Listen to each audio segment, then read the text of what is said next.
Hello and welcome to my studio. I have another update for you on my Make It Happen Monday series. Welcome, my name is Stephanie and I am the Everyday Sewist.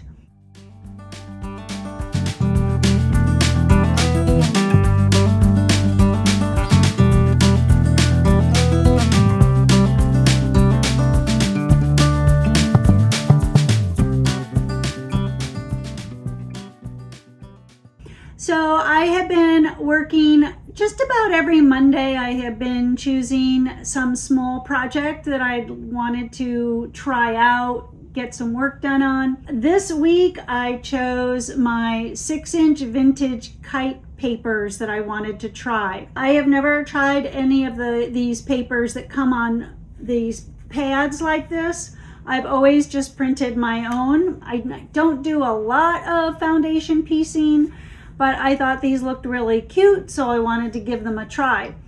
And I bought these at a quilt shop during the shop hop last year.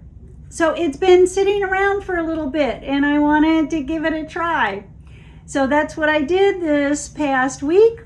And I thought I'd show you a little bit about how it worked out for me. So when you buy this pad of paper, it comes with 42 sheets on it. And each sheet is enough to make one block. The directions are right inside here, and there are layout diagrams for different size projects. For my project, I am going to be making 9 blocks so that I can make a new pillow cover. And I thought that would be a really good use for some of the scraps from my string quilt. I'm almost done with my string quilt. And so this is my little pile of strings and pieces left over from making those blocks, and I only have a couple more to go. So I was looking to do something with the rest of these. Now I still have this entire tub of 30s fabrics of larger pieces. So those I was just using for some extra color variations when I was doing my string blocks. And I will continue to do that with making these kite blocks as well. So same color palette from my string blocks to use for my vintage kite blocks. And here is my first one. So let me just tell you a little bit about the process and how it worked for me, and what I thought about it, and all of that good stuff. The supplies that I used for it, besides my fabric, I used my wool cutting mat to keep right next to me to press the seams as I went, and I used my little iron. I have a little TV tray that's set up right next to my sewing machine.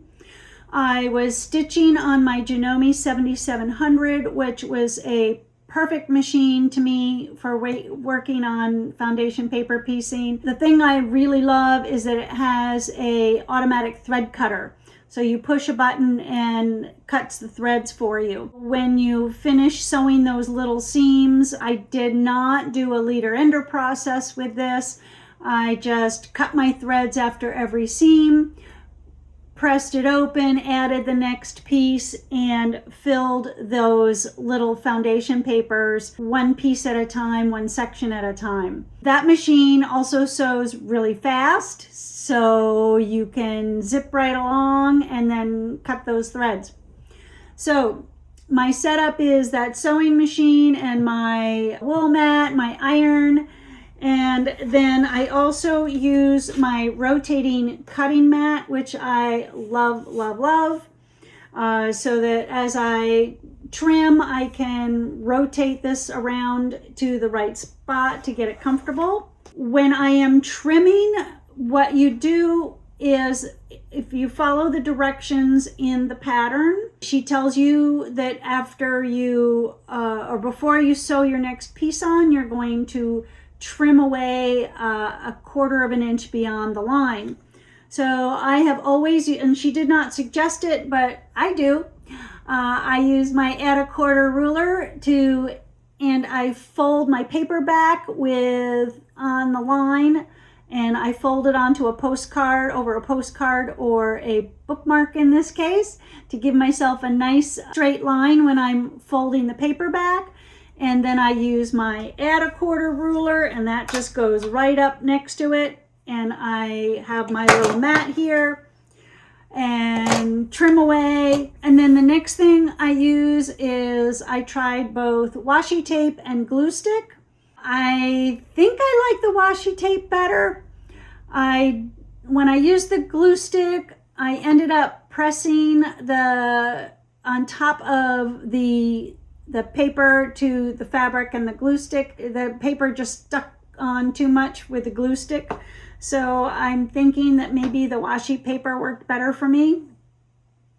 So that all went pretty well. I cut my pieces the size that she tells you to cut. And it's a very generous, oversized piece of fabric in order to prepare for that. That does make it really easy. You will not ever, I really don't think I was never short of fabric when I was flipping and sewing. That's really nice, because it's kind of irritating to have your piece positioned incorrectly and then have to try to tear off those or rip those pieces off and then sew them again. So I was never short of fabric when I used the size pieces that she said to cut.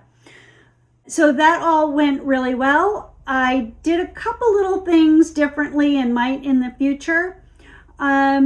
She had said to press your fabrics away from these kite shapes, but I ended up always pressing one way and one the other, so that when I sewed two sections together, the seams here would nest. I think that's just personal preference. The block still lays nice and flat. I think the other option would be to try to press open. I don't really like pressing open, but I suppose you could try that.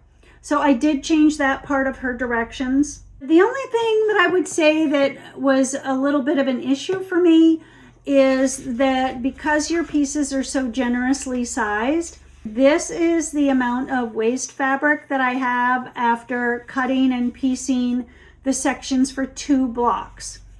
And for me, some of these pieces are pretty large. I think you could be in either the camp of throw it away or, oh, that's too large to throw away. So, but from this, I could easily get a 1.5 inch square. So I will not be throwing these away, because that to me is too much to throw away. However, I really didn't want to have to do that. So let me know in the comments if you are the kind of quilter that would throw away or save, keep, and try to do something with some of these smaller pieces. This one, no. But there was a lot of waste to me from this process. So I think what I'm going to try to do when I work on the rest of these little kite-shaped units is I'm going to be trying to develop or make a plastic template so that I can maybe nest them and turn them so that one points up and then the other one points down, so that maybe I can nest those when I'm cutting the fabrics for it, and maybe cut down a little bit on how much extra there is to trim. I'm not sure if it will work or not, but as part of the process for me for Make It Happen Monday, it's partly about the experimenting with some of these products and ideas. So I'll let you know what happens.